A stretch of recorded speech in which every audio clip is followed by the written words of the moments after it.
Una mejor manera de vivir, con el pastor Robert Costa. Perdonados, perdonados. Qué hermosa palabra. Leamos la palabra de Dios. Bienaventurado aquel cuya transgresión ha sido perdonada y cubierto su pecado. Bienaventurado el hombre a quien Jehová no culpa de iniquidad. Nadie puede dar con exactitud cómo puede pasar alguien por el periodo de transición que hay entre la culpa y el perdón. Pero hay dos extremos que evitar. No es necesario pasarse el resto de la vida bajo la nube del remordimiento, ni tampoco andar por ahí alegremente como si el mal cometido fuera sin importancia. ¿Has oído alguna vez a alguien decir, es más fatal para mí perdonar a los demás que perdonarme a mí mismo? La gente que habla así cae en el primero de los extremos mencionados. En una iglesia uno de los miembros perdió a su hijito como resultado de su descuido y antes de la muerte de su hijito, en numerosas ocasiones había perdido la paciencia y lo había castigado airadamente. Ahora que su chico había fallecido, parecía que estaba viviendo constantemente bajo la nube de la culpa. Y ese es un extremo, pero el otro es igualmente malo. Porque en cierta oportunidad un miembro de iglesia tuvo que ser eliminado de los registros por seducir a un adolescente, fue juzgado y condenado a pasar algún tiempo en la cárcel.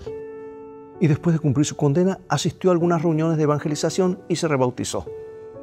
Y poco después se trasladó a la misma zona donde había cometido su pecado e insistió en que la iglesia que lo había despedido lo volviera a recibir. No podía entender por qué la iglesia no accedía a su pedido. Creía que como Dios lo había perdonado, su pecado estaba perdonado por Dios, la iglesia tenía que actuar como si nada hubiera acontecido.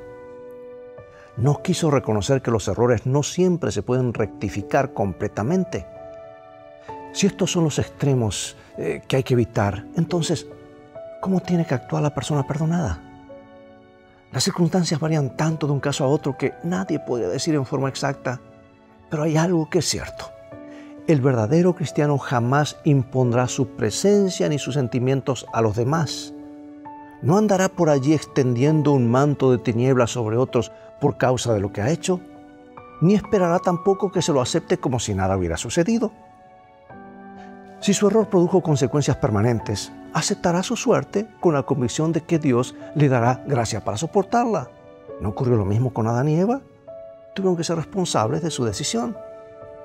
O sea que la raíz de los dos extremos que hemos examinado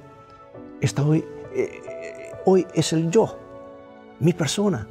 O sea, la flagelación propia en un caso y la justificación propia en el otro. Y en ambos casos el yo ocupa el escenario. En el verdadero cristiano el yo está escondido en Cristo. Por eso dice la Escritura, bienaventurado aquel cuya transgresión ha sido perdonada y cubierto su pecado.